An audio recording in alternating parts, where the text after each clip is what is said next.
أعوذ بالله من الشيطان الرجيم بسم الله الرحمن الرحيم ولقد همت به وهم بها لولا أن رأى برهان ربه كذلك لنصرف عنه السوء والفحشاء إنه من عبادنا المخلصين واستبق الباب وقدت قميصه من دبر وألف يا سيدها لدى الباب قالت ما جزاء من أراد بأهلك سوءا إلا أن يسجن أو عذاب أليم قال هي راودتني عن نفسي وشهد شاهد من أهلها إن كان قميصه قد من قبل فصدقت وهو من الكاذبين وإن كان قميصه قد من دبر فكذبت وهو من الصادقين فلما رأى قميصه قد من دبر قال إنه من كيدكن إن كيدكن عظيم يوسف أعرض عن هذا واستغفري لذنبك إنك كنت من الخاطئين. یہ سورہ یوسف کی جو آیات پڑھی گئیں انشاءاللہ انہی آیات کی تفسیر میں بہت سے جو فوائد ہم کو ملے ہیں یا جو ہمیں سبق ملتا ہے اس کا ذکر دھیرے دھیرے کر کے کئی دنوں میں انشاءاللہ آئے گا. بنیادی طور پر بہت سی باتیں بیان کی گئیں اور ایک بار ہم ان آیات کا ترجمہ بھی کیے دیتے ہیں اور بعد میں جو ان آیات کے فوائد ہوں گے جو ہمیں سبق ملتا ہے وہ انشاءاللہ دھیرے دھیرے ان کو ہم بیان کریں گے. اللہ تعالیٰ فرماتے ہیں کہ عورت نے بھی قصد کیا اور یوسف علیہ السلام نے بھی فکر کر لیا ہوتا اگر اللہ کی طرف سے دلیل نہ دیکھ لیتے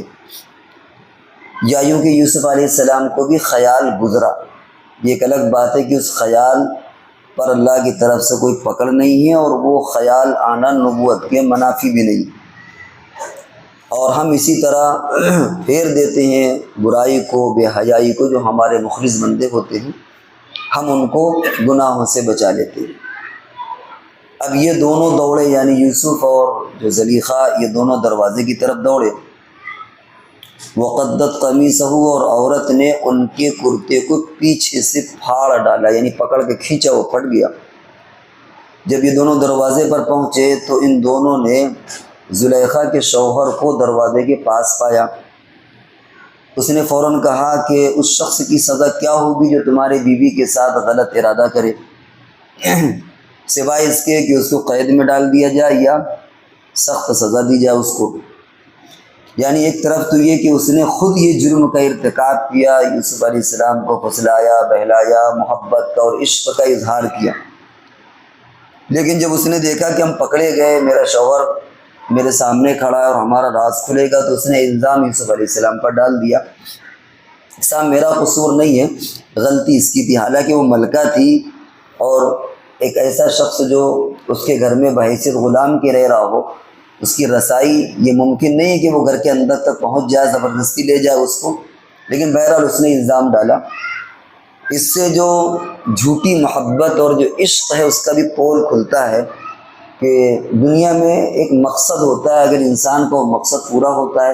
تو محبت کا اظہار کرتا ہے. اگر اسے معلوم ہوتا ہے کہ میرا مقصد پورا نہیں ہوگا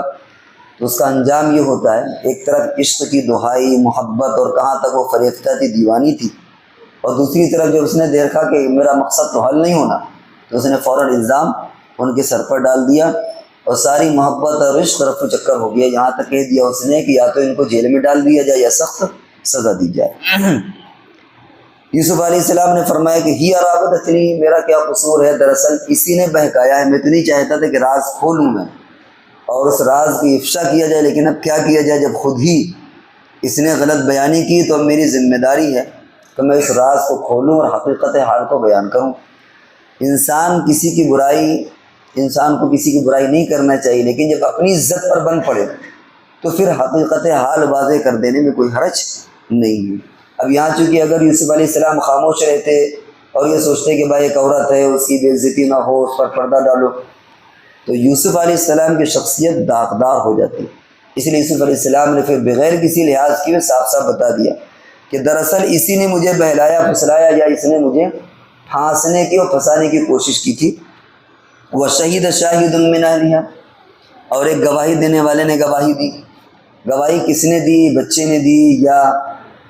اسی خاندان کے کسی بڑے نے دی؟ کیا قرائن کی بنیاد پر گواہیاں دی؟ وہ انشاءاللہ جب ہم ان آیات کے فوائد بیان کریں گے دھیرے دھیرے تب اس کا تذکرہ کریں گے۔ اس نے کہا کہ ان کا نا قمیصہ قد من قبل، اگر اس کی یوسف کی قمیص آگے سے پھٹی ہے تو اس کا مطلب ہے کہ فصدقت، عورت سچی اور یہ جھوٹے، کیونکہ اس کا مطلب یہ کہ یوسف نے کوئی دست درازی کی ہوگی اور عورت نے اپنی عصمت کو بچانے کے لیے ہاتھ پیر چلایا ہوگا، تو گریبان پھٹا ہوگا یا دامن پھٹا ہوگا، آگے سے پھٹے گا۔ بلکہ زیادہ قرین قیاس تو یہ ہے کہ ایسے مواقع پر کپڑا مرد کا نہیں پھٹتا بلکہ کپڑا عورت کا پھٹتا ہے، کیونکہ جب آدمی دست درازی کرے گا، عورت پر چھینا جھپٹی کرے گا تو عورت کے کپڑے پھاڑے گا۔ لیکن چلو جانے دیجیے اس کو۔ اگر یوسف علیہ السلام کا بھی کپڑا پھٹا تو اس نے کہا دیکھو آگے سے پھٹا کہ پیچھے سے پھٹا۔ اگر آگے سے پھٹا تو ایسا ہو سکتا ہے کہ انہوں نے دست درازی کی ہو اور ہاتھ پیر چلانے میں ان کا کرتا پھٹ گیا، لیکن اگر پیچھے سے پھٹا تو اس کا مطلب یہ کہ یہ بھاگے ہیں اور پیچھے سے کسی نے پکڑ کے کھینچا ہے، اس کا مطلب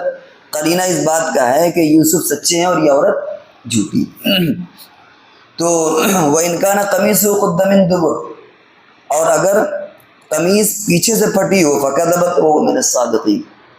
تو اس کا مطلب یہ کہ یہ عورت جھوٹی اور یوسف سچے ہیں۔ فَلَمَّا رَأَىٰ قَمِيصَهُ، پھر جب دیکھا اس نے ان کے کرتے کو یا قمیص کو کہ وہ پیچھے سے پھٹا ہوا تھا، تو سمجھ گیا کہ غلطی جو ہے وہ عورت کی ہے۔ کہا اِنَّهُ مِن كَيْدِكُنَّ، کہ یہ تو تمہاری مکاری، اور یہ نہیں کہا کہ یہ تنہا تمہاری بلکہ ضمیر جمع کی استعمال کی کہ تم عورتوں کی مکاری ہیں، یعنی عورتوں کا تو کام ہی اس طرح کا ہوتا ہے، تمام عورتوں میں کہیں نہ کہیں یہ خامی اور خرابی ہوتی ہے کہ اپنا الزام دوسروں کے سر وہ ڈال دیتی۔ اس لیے اس کے شوہر نے پوری عورت کمیونٹی کو خطاب کیا کہ یہ عورت کے مزاج ہی میں ایسی باتیں کچھ کمیاں ہیں جن سے بہرحال کوئی عورت بچی ہوئی نہیں ہے الا ماشاء اللہ، اور فرمایا کہ عورتوں کا مکر، ان کی تدبیریں اور ان کی چال بازیاں بہت خطرناک ہوتی ہیں۔ انہو من کیدکن، یہ تم عورتوں کی سازش اور پلاننگ ہے۔ ان کیدکن عظیم، اور بلا شبہ عورتوں کی پلاننگ اور عورتوں کی منصوبہ بندی یہ بہت خطرناک چیز ہے، بہت بڑی چیز ہے۔ چنانچہ آج بھی اگر آپ دیکھیں تو جو میاں بیوی کے جو مسائل آتے ہیں ان میں آپ اگر دیکھیں تو زیادہ تر جو غلطیاں نظر آتی ہیں وہ عورتوں کی، اور ایسے ایسے بہانے ڈھونڈ کے لائیں گی۔ ہم لوگ دارالقضا میں کبھی کبھی اس طرح کی چیزوں کا مشاہدہ کرتے ہیں، ایسی ایسی چیزیں کہ آپ کے سمجھ میں نہیں آئے گا۔ شوہر بیچارہ رو رہا ہے، دھو رہا ہے، منت سماجت کر رہا ہے، ہر طرح جھکا جا رہا ہے، لیکن عورتیں جو ہیں وہ بعد میں معلوم یہ ہوا کہ جو شوہر نے الزام لگایا وہ صحیح تھا، کسی اور سے تعلق ہو گیا، کوئی اور اس کے اندر راز ہے، لیکن اس موقع پر ایسا پیش کرتی ہیں کہ آدمی سمجھ بھی نہیں پائے۔ تو عورتوں کی تدبیریں، عورتوں کی جو بہت سی مکاریاں ہیں، بہت سی جو وہ معاشرے کے اندر بہت ساری کہاوتیں بھی کہی گئی ہیں۔ ممکن ہے بہت ساری باتیں عورتوں کو تکلیف دے کا ذریعہ بن جائیں کہ صاحب ہمارے اوپر الزام تراشی کی جا رہی ہے، لیکن حقیقت یہ ہے کہ کچھ عورتوں کی چال سازیاں اور مکاریاں کچھ اسی طرح کی ہوتی ہیں۔ ظاہر ہے کہ ہر عورت اس کیٹیگری میں نہیں آتی، لیکن جو ہیں وہ ان کی سازشیں بڑی خطرناک قسم کی ہوتی ہیں، مردوں کے مقابلے میں ادھر ان کا ذہن زیادہ چلتا ہے۔ تو اس نے کہا ان کیدکن عظیم، اور یہ ایسی چیز ہے کہ پوری دنیا جانتی ہے، ایسا نہیں کہ کوئی جانتا نہیں۔ ان کیدکن عظیم، بلا شبہ تمہارا فریب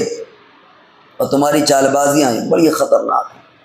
عجیب بات ہے، قرآن نے شیطان کی فریب کا بھی ذکر کیا ہے، لیکن وہاں پر یہ ذکر کیا ہے ان کید الشیطان کان ضعیفا، نفس کا فریب ہو، شیطان کا فریب ہو، وہ چھوٹا ہے۔ قرآن نے کہا کہ وہ تو بہت کمزور ہوتا ہے، لیکن عورتوں کا فریب جو ہوتا ہے بڑا خطرناک ہوتا ہے۔ یعنی انسان شیطان سے بچ سکتا ہے، نفس سے بچ سکتا ہے، لیکن عورت کے فتنے سے اس کا بچنا بڑا مشکل ہے۔ النساء حبائل الشیاطین، آتا ہے کہ یہ شیطان کے جال ہیں۔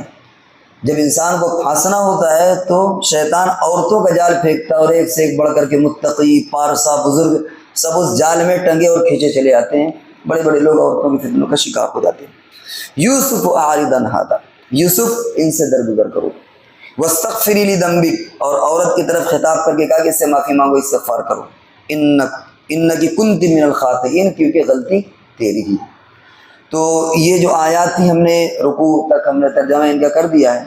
اور بہت مختصر انداز میں ہلکا سا فائدہ بھی بیان کر دیا ہے، لیکن ان آیاتوں کے ضمن میں اور ہمیں کیا کیا نصیحتیں ملتی ہیں اور کیا کیا اس کے فوائد ہیں، وہ انشاءاللہ دھیرے دھیرے ہم اس کو بیان کریں گے۔